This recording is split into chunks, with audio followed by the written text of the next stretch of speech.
Sorry. Okay, this is Matthew Rhodes for Matlock Town TV and Derbyshire Media Company, and I'm joined by yet another new signing for Matlock Town, but it's a face that quite a few will be familiar with already. It's Nathan Valentine. Nathan, how are you today? I'm good, mate. I'm good. How are you, mate? All right? Yeah, very good. Just watched a very strange FA Cup final with some very dodgy officiating, but that's nothing new. Yeah, just eager to see non-league football come back in the flesh. Yes, I'll start off with a question that I've asked all the new players. But well, for you, it will be a little bit different. Because of course, you were at Matlock for the second half of last season as well. So you joined on loan with the Gladiators, and obviously it was a very tough season for Matlock in, well, all respects, really. But what made you come back to Matlock as a permanent signing, and how did Paul Phillips sell the club to you to come back to Matlock and to, you know, to try and get success still at the Proctor Cars Stadium?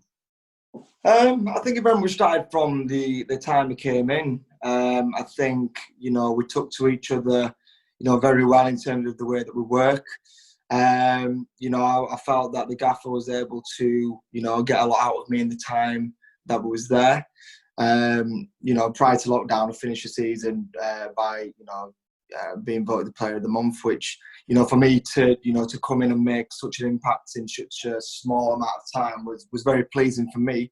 But, you know, I quite admired the way that, you know, the gaffer and Dave and the rest of his backroom staff came in and really had a passion to, you know, want to revamp things and make it work.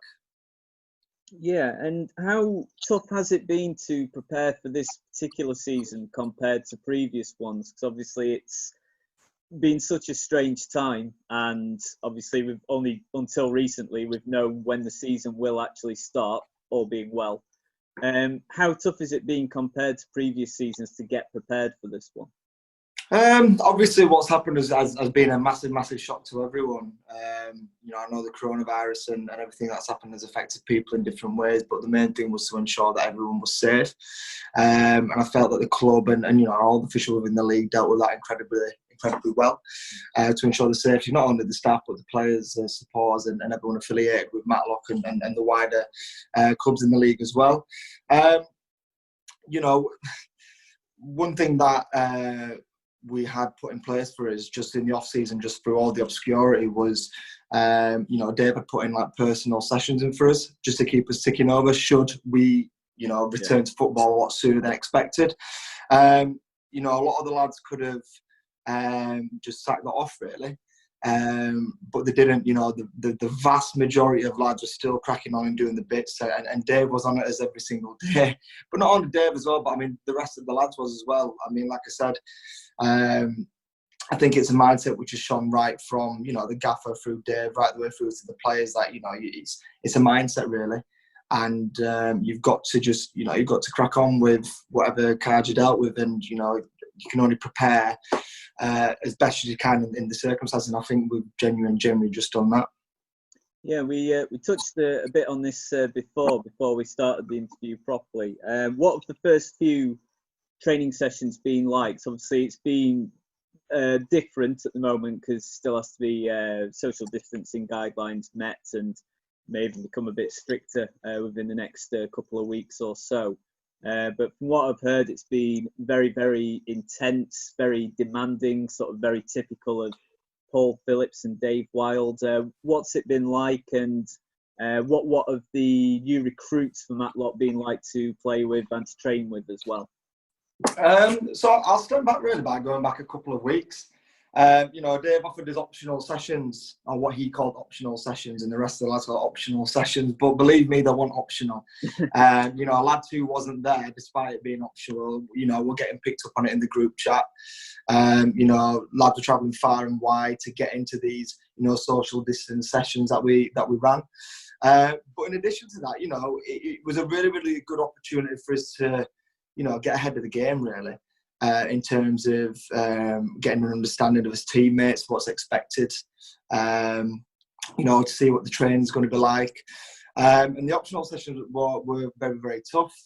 But like I said previously, you know, it allowed you to, you know, to understand your teammates a little bit more, get to know everyone.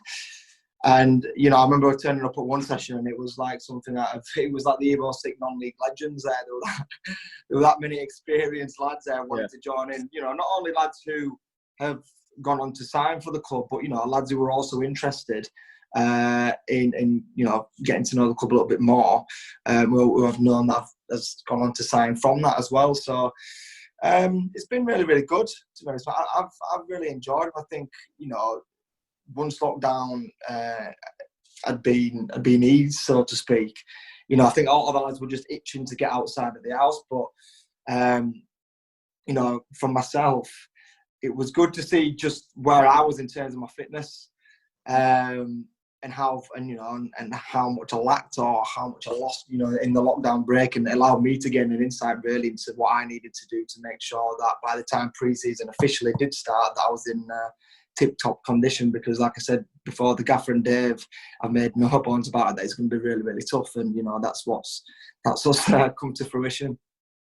Yeah, and about the decision to come back to Matlock as well on a permanent basis.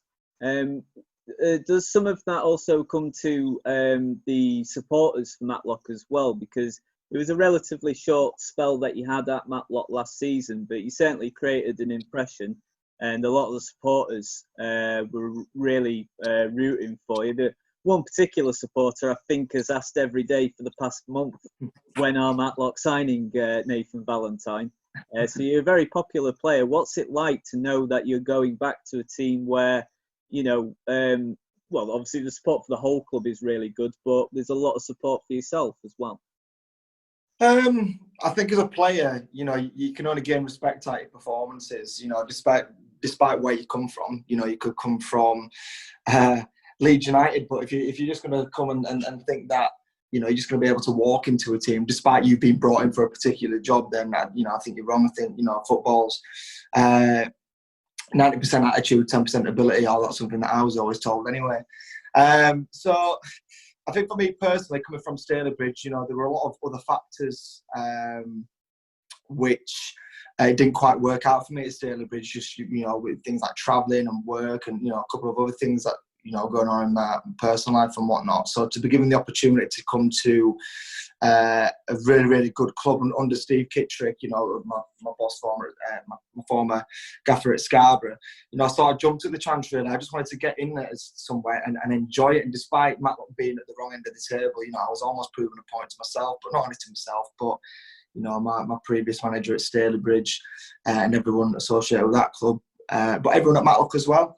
You know, just what I'm about, and just you know, the levels that, you know, I can get to person. And I felt like in the time that I came to Matlock, you know, I feel like I did just that. Not only through, you know, the goals that I scored, but with the work and everything that else that came with my game. I think I did have a good impression on the lads as well. And you know, like you said, you mentioned one fan in particular. You know, Craig has been at the gaffer, has been at Dave, has been at me, has been at the chairman, has been at everyone I think who was affiliated with the club.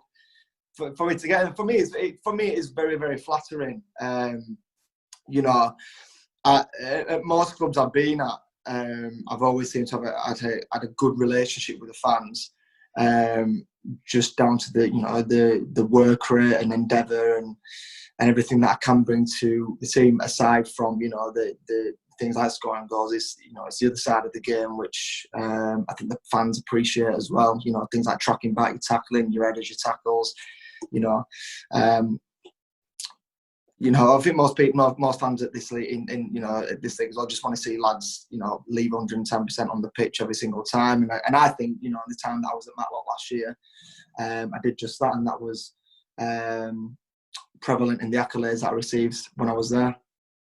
Yeah, and just finally, what are your personal ambitions for this coming season? But also, what do you think Matlock Town should be expecting to achieve for this coming season? There's obviously only one automatic promotion spot, and obviously from second to fifth it's playoffs, so it's going to be unbelievably competitive. You've got your usuals like South Shields, United and Manchester, expected to be up there, but obviously Matlock making a lot of signings, teams like Buxton also making a lot of interesting new signings. What do you expect from Matlock to at least achieve next season? I think one thing that we've seen already in the Evo stick is that, no games are a certainty. Teams can't just, despite the South Shields or, like I said, FC United Manchester, teams can't just expect that they're just going to come and win. I've seen a complete contrast in with regards to attitude and everything from the new signings that the Gaffer's brought this year. I think it's going to be a completely different side, which fans can expect to see this year. One thing I've certainly noticed is just how tight-knit that we are as a group. And, in any successful team I've been at, for example, Scarborough was got promoted. There's a lot of winners in there. There's a lot of men who are out to win, and, they won't mind dragging other people through it in nicer terms if people are putting a shift in. Everybody's in together. And, one thing that I've spoken to the Gaffer and Dave about is, we've got a very, very, very good spine through our side, through experience, from Quartz, who just signed at the back, to Spenno's come back in pre-season. It was been magnificent, really, in terms of his fitness. I think Spenno, to be honest, epitomises everything that the Gaffers after this year. Obviously Spenno was with Matlock last year with me, but he's come back and is in great shape. But also the signings as well that he's brought in. Al Byrne, another winner, Yuzi again, and although there is a lot of winners in there, I think everyone does complement each other. I think teams are going to come to Matlock and find it very, very, very, very hard to break us down. If they don't match us in terms of the work rate and endeavour, then I don't think they're going to find it a very, very easy place to come. But I think we have got quality as well in the right areas, right the way through the side, and as a team which complements each other. And to be honest, I can't wait to get going really and actually see us in a game, because it's all well and good in the training having all the camaraderie and the work ethic, but really, it's all about putting it on the pitch. So I'm looking forward to seeing how we all gel and make it happen, really. Yeah, great stuff.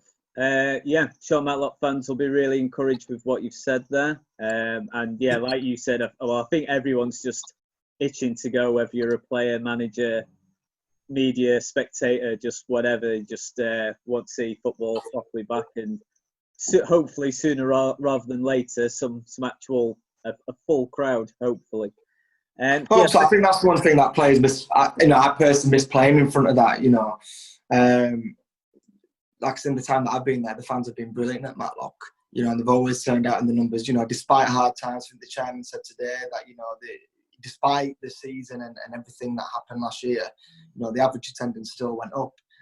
So there's a lot of responsibility on the players' shoulders. But like I said before, we are very, very experienced, and I've got no doubt that we can turn that pressure into some positive performances. And obviously it's the right way up the table. I see no reason why we can't challenge for the title, but I think realistically we've got to embed ourselves in the playoffs, or head to the playoffs first and really push on from there. I mean, like I said, anything can happen in this league, and it's about the main thing in this league is about being hard to break down and tough to beat, but also to chip in with a couple of goals and that as well. I'm sure the Gaffer's got a few tactics up his sleeve to utilise the best out of the very, very good squad that we've got. Okay, yeah, great stuff, Nathan. Thanks for doing this, because I know it was a bit short notice. So thanks very much for your time. And just like I said to all the players I've interviewed, keep training hard, and hopefully we'll see you sooner rather than later on the pitch. Okay. Absolutely, mate. No, I appreciate your time, mate. Thank you very much, and I'm sure I'll see you soon.